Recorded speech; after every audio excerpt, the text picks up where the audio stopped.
louvar o Senhor, amém? Glória a Deus. Quem está feliz, dá uma salva de palmas para Jesus, amém? Glória a Deus. Estamos aqui tendo a oportunidade, né? Uma dádiva de Deus. Estamos aqui nesse momento na casa do Senhor. Muitos estão se perdendo, muitos estão perdendo a vida, mas nós estamos aqui ganhando a vida, ganhando a salvação que foi garantida por Cristo, amém? Glória a Deus. Então, motivo de grande felicidade. Convido os irmãos a abrirem Apocalipse 2, amém? Glória a Deus. Apocalipse 2, versículo 4.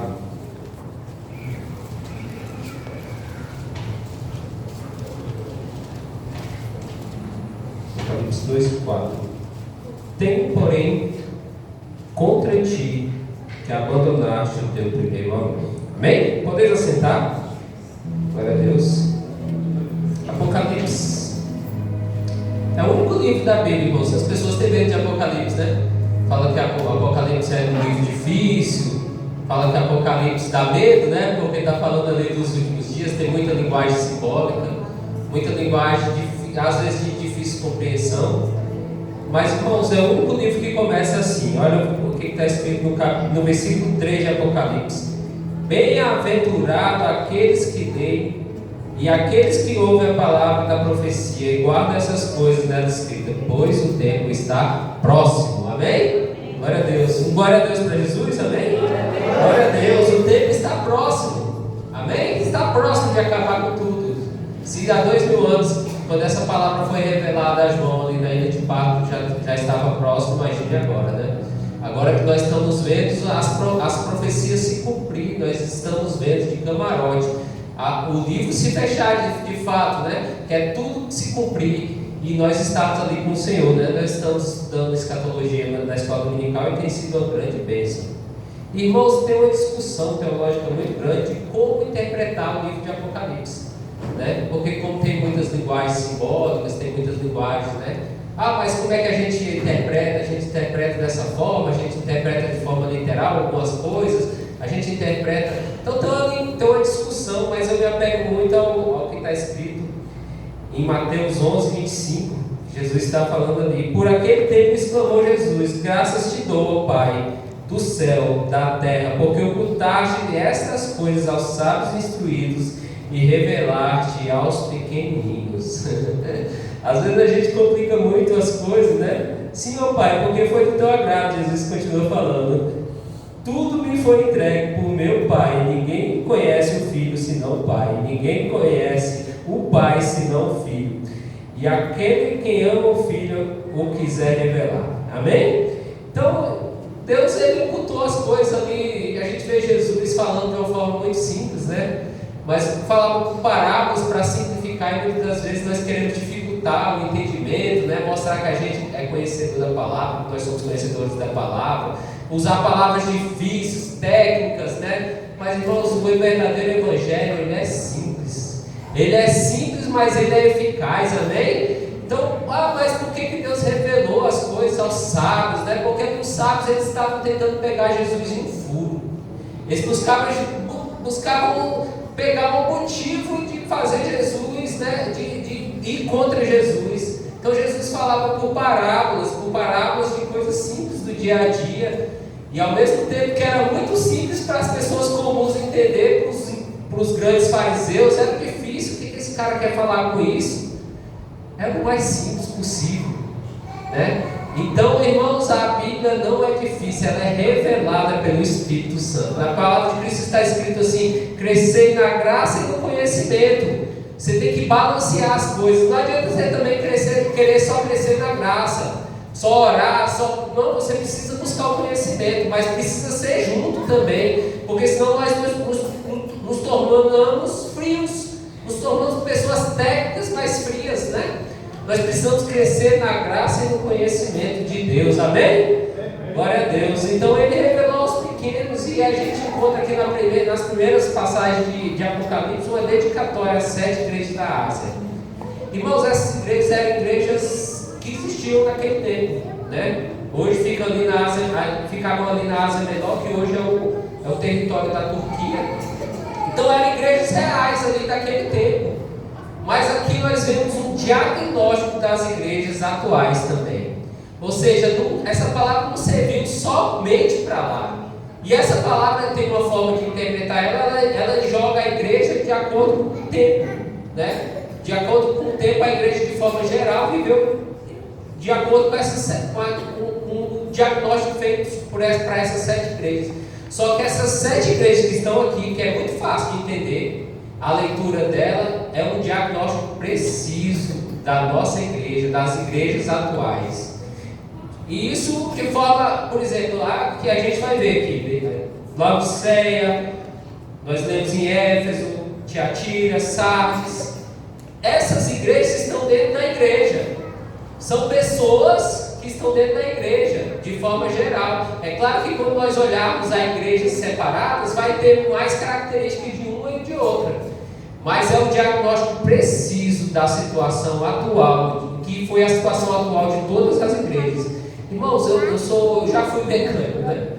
Fui mecânico há uns 10 anos atrás, eu era mecânico profissional. Não muito bom, mas eu era, né? E quando eu saí do Senai, eu fiz um curso no Senai, e quando eu saí do Senai eu vi que o que era difícil era o que? Era fazer um diagnóstico. O diagnóstico é a coisa mais difícil, porque às vezes trocar a peça é uma coisa muito simples. Às vezes é um probleminha num sensor, um sensorzinho que tem um parafusinho Phillips lá que qualquer criança troca.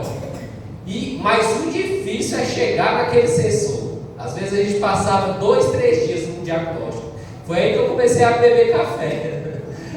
Porque eu esquentava tanta cabeça e eu descobri que se eu parasse 15 minutos e bebesse um cafezinho e pensasse em outras coisas, a minha cabeça voltava mais legal para fazer o diagnóstico. Então, o difícil, irmãos, às vezes, mais do que consertar aquele problema, é fazer um diagnóstico preciso, é falar, esse é o problema. Essa semana meu carro deu um problema, eu, com algum conhecimento que eu tenho, para mim chegar numa peça que estava, eu ainda gastei dinheiro à toa, troquei os cabos de vela, troquei as velas e o problema era a comida. Mas ainda ficou mais barato do que levar no mecânico, né? Pedi as peças pela internet e deu certo. Mas o mais difícil, irmãos, é ter o diagnóstico. E aqui nas igrejas tem o diagnóstico do que a gente precisa melhorar para estar mais próximo de Cristo, amém? Porque aqui fala assim, conheça as tuas obras. Sempre tem isso nas cartas, conheço as tuas obras. Aí ele fala assim, em todas as cartas, exceto 2, tenho a favor de, tenho contra ti, uma coisa que tem contra.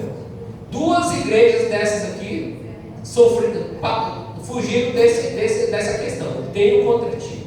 Elas não tinham nada a desejar de certa forma perante Deus. As demais tinham algo a melhorar. Tinha algo, e nós temos hoje, irmãos. Eu sinto falar que nós ainda não somos Filadélfia. Nós temos algo a melhorar. Nós temos algo. Hoje o presbítero Noésio falou, né? A primeira coisa, irmãos, que a gente precisa reconhecer é que a gente precisa melhorar. Nós precisamos desejar uma mudança, porque aquele que fala que não precisa melhorar, ele já chegou no limite. Ele não chegou na perfeição, porque quem chega à perfeição é arrebatado igual Elias foi. Que nem talvez ele seria perfeito, mas não estaria mais. Enoque andou com Deus, né? Enoque andou com Deus e Deus o tomou para si. Nós não chegamos na perfeição, então nós precisamos reconhecer que nós precisamos melhorar.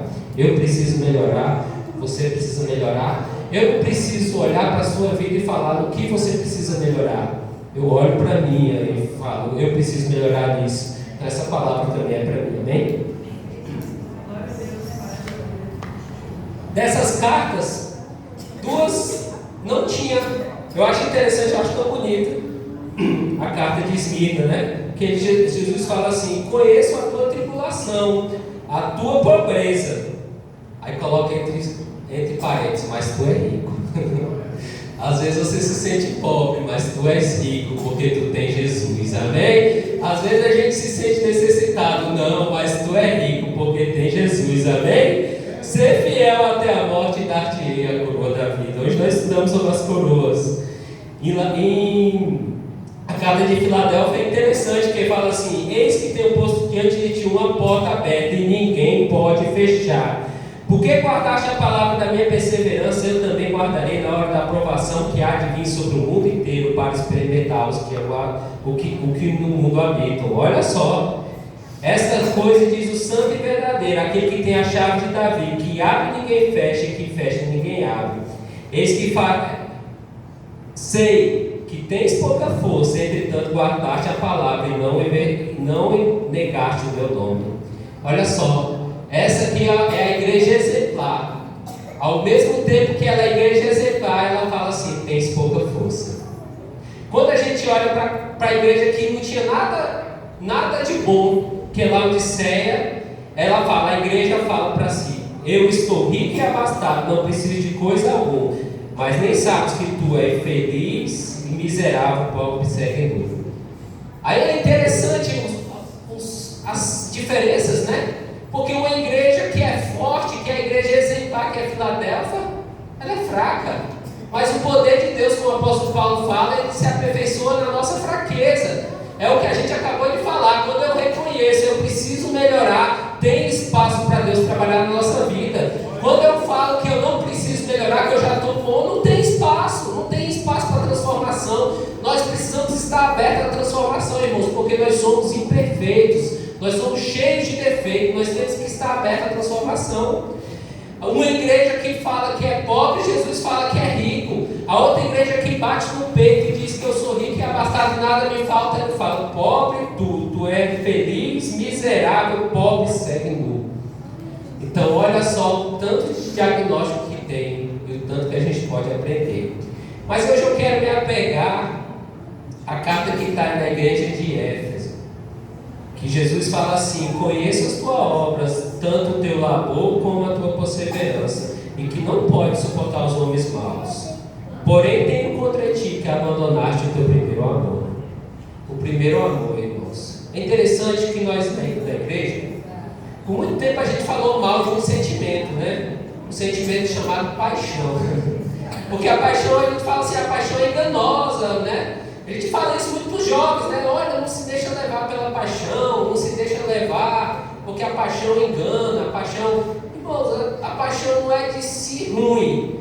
O problema é a gente estar apaixonado por alguém que não tem valor, né? Por alguém que não vale nada. O problema é a gente estar apaixonado por coisas, é a gente estar apaixonado, o que é um problema geral hoje, é estar apaixonado pelo mundo, um mundo que não tem nada a nos oferecer, um mundo que nega tudo que é de Cristo, que nega a Cristo, e muitas vezes nós estamos apaixonados.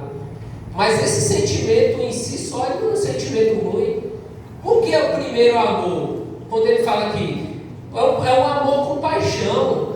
Quando a gente está apaixonado, a gente não vê a hora de ver a pessoa, né? A gente não vê a hora de estar junto. Eu sou apaixonado pela minha esposa até hoje, e a gente já está mais de 5 anos casado, né? Eu não vejo a hora de sair do trabalho, mesmo que ela esteja brava comigo, eu quero estar lá perto dela, né? Quero estar lá, quero estar junto. Irmãos, o que tem faltado na gente é paixão. Muitas das vezes nós amamos Jesus, nós amamos a obra, nós amamos, sabe? Mas nos falta paixão, nos falta, sabe, ficar sem respirar, assim, perder o fôlego de falar: nossa, eu quero estar na casa de Deus, eu quero estar na obra de Deus. Nós estamos nos últimos dias, irmãos, está muito claro, e se a gente não tiver essa paixão decidida, irmãos, o homem apaixonado, ele faz besteira. Não no sentido ruim, mas ele corre riscos, ele anda léguas, né? Eu vi um rapaz que saiu da Índia de bicicleta, foi até o Reino Unido para casar com a sua amada. Ele saiu de bicicleta, eu nem sei como é que ele conseguiu chegar lá, porque o Reino Unido é uma ilha. Não sei o que ele passou, mas ele estava disposto a fazer isso. Nós precisamos reacender esse sentimento dentro do nosso coração, de estar disposto a enfrentar qualquer coisa para estar servindo a Cristo. Amém? Os dias são maus, irmãos. Nós vemos o mundo se encaminhando para uma guerra civil, uma guerra, né? A gente falou muito disso, né? No estudo da escola dominical.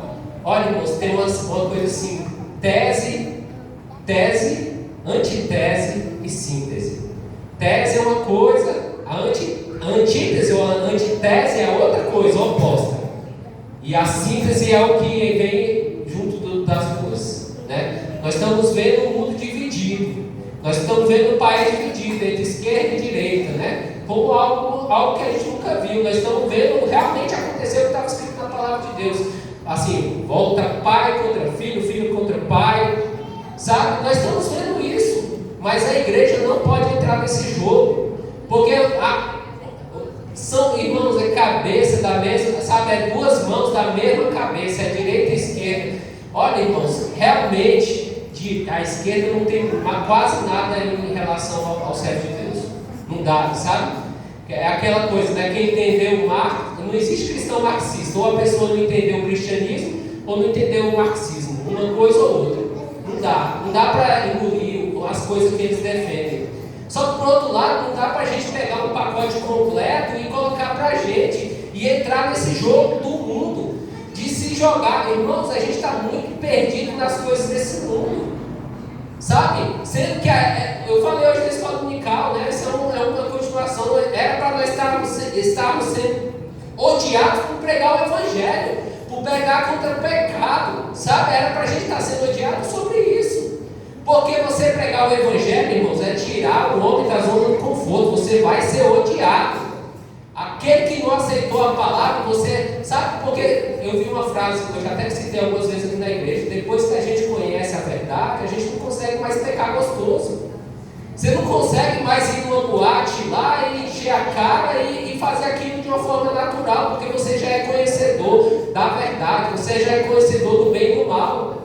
Quando nós conhecemos a verdade, nós saímos de uma zona de conforto, e o mundo vai te odiar quando você tirar ele da zona de conforto dele, falar: o caminho é Jesus Cristo, o caminho é ser transformado, sabe? Nós todos somos imperfeitos e dependentes da misericórdia de Deus, mas nós precisamos buscar uma transformação. O mundo vai te odiar por isso, e vai odiar a igreja de Cristo por isso, e por isso muitos morreram, e por isso os apóstolos morreram por pregar a verdade. E a igreja precisa estar sendo odiada por pregar a verdade. Agora, irmãos, a política é um antro de engano. De engano. A gente não sabe o que é a verdade. Eu fico olhando, hoje a gente falando, eu fico olhando aquele rapaz que foi terrivelmente assassinado lá nos Estados Unidos, né? Um rapaz cristão.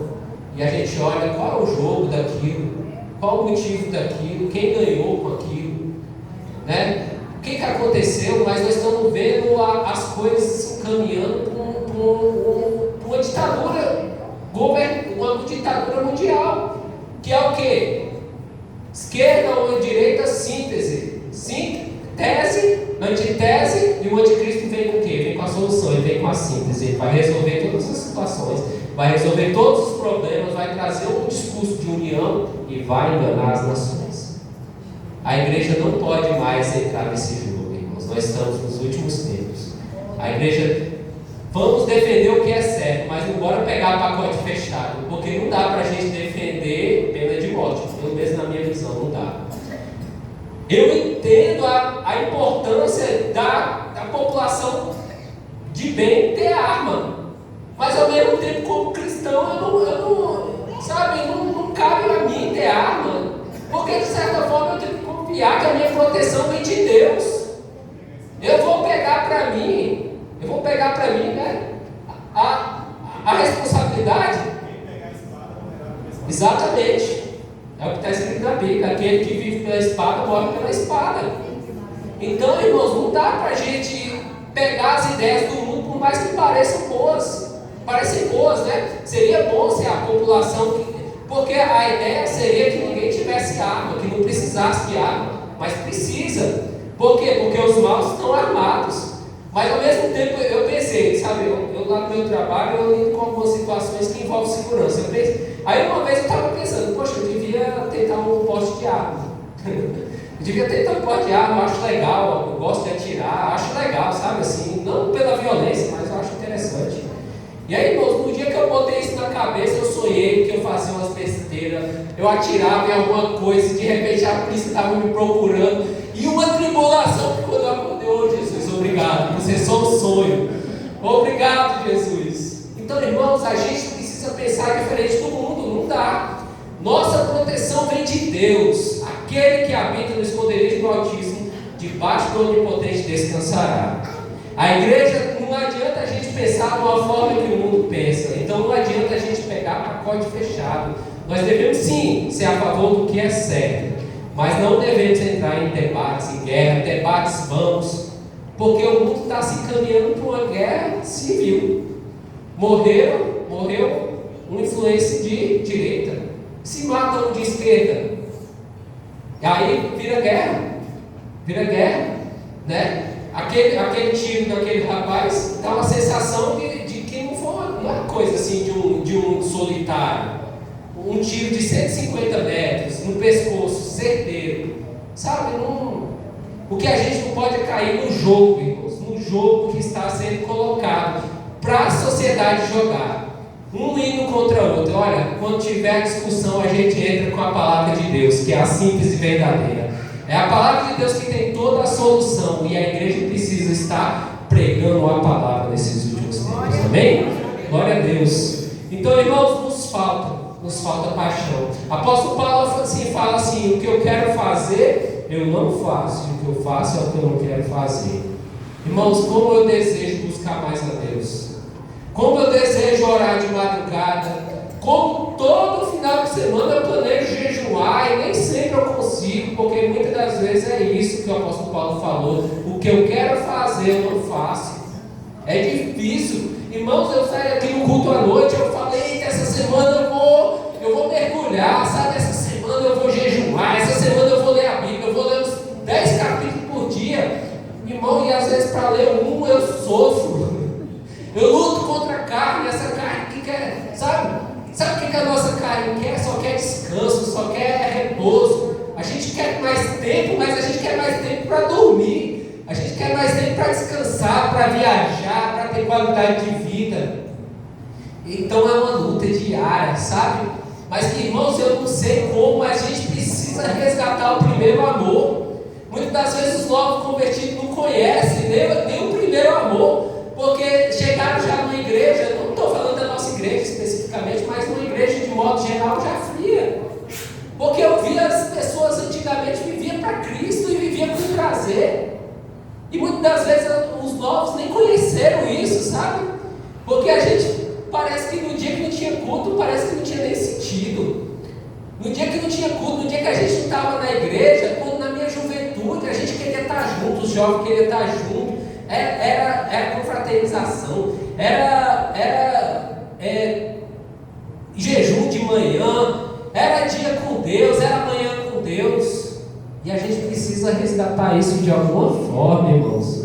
Nós precisamos orar juntos, sabe? Buscar esse avivamento, porque os dias são maus, e esses dias, se a gente não tiver paixão para enfrentar, nós não vamos vencer. Porque talvez o avivamento da igreja venha através de uma perseguição muito grande. A igreja já tem sido perseguida.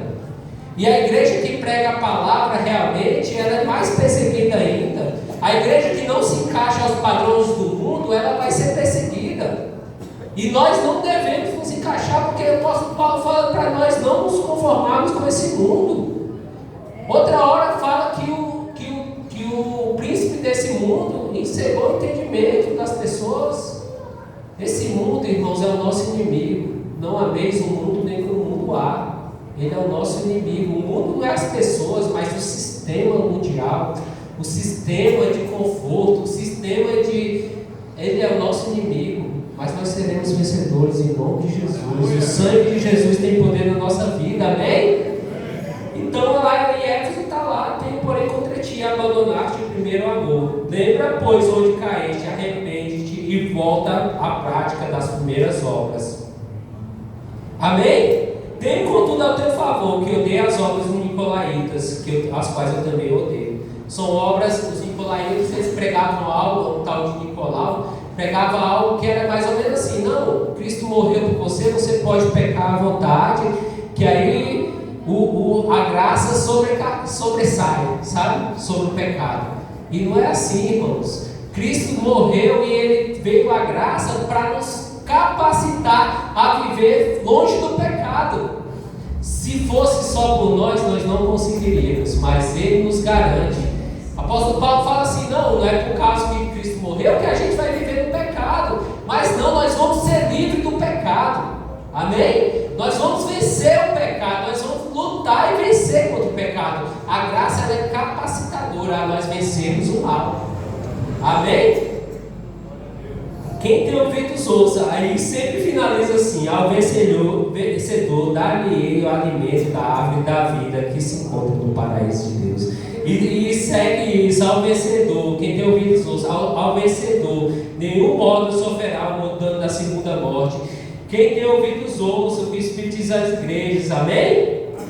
Deus tem nos falado, irmãos. Oh Jesus, aviva a tua igreja, aviva a tua obra, me aviva, Senhor. Me dá força de te buscar, meu Pai. Me dá prazer de levantar de madrugada e orar. Me dá prazer, Senhor, de te buscar, de ler a tua palavra, de buscar a vida, de te adorar, de te louvar, de te engrandecer com prazer. Amém? Irmãos, nós precisamos ter paixão. Nós precisamos pensar em Jesus com paixão e falar: olha, sem Ele eu não vivo. Sem Ele não tem sentido, sabe? Não tem sentido. Nós devemos realmente voltar a buscar a primeira mão. Eu te convido para ficar de pé. Nós vamos orar, amém? Vamos pedir a Deus um avivamento, que Ele nos mostre como nos levantar e ser avivados por Ele, amém? Senhor Deus, meu Pai, te agradecemos por essa palavra que é viva e eficaz em nossas vidas, meu Pai. Nós te pedimos, Senhor, nós teremos ser considerados os vencedores, meu Pai. Nós queremos estar nessa frase: ao que vencer, meu Pai. Nós queremos provar da árvore da vida, Senhor. Oh, meu Pai, vai tirando, meu Pai, todas as amarras que nos prende, meu Pai, ao conforto. Nos prende, meu Pai, à falta de coragem de te buscar, de fazer a tua obra, de pregar a tua palavra, Senhor, de te adorar da forma que tu deve ser adorado, Senhor. Derrama um espírito de renovo na tua igreja, meu Pai, para que nós possamos resistir aos maus dias, meu Pai, para que nós possamos sair vitoriosos dessas guerras, meu Pai, da guerra que está nos proposta, meu Pai, pois está escrito na tua palavra que a nossa guerra não é contra a carne nem contra o sangue, Senhor, mas contra principados e hostes dos reinos espirituais. Nós sairemos vitoriosos porque nós nos apegamos a essa palavra em teu nome, pelo teu sangue. Tu nos garantiu a vitória na cruz e nós seremos vencedores, meu Pai. Esteja conosco hoje e sempre, em nome de Jesus. Eu agradeço a oportunidade, amém?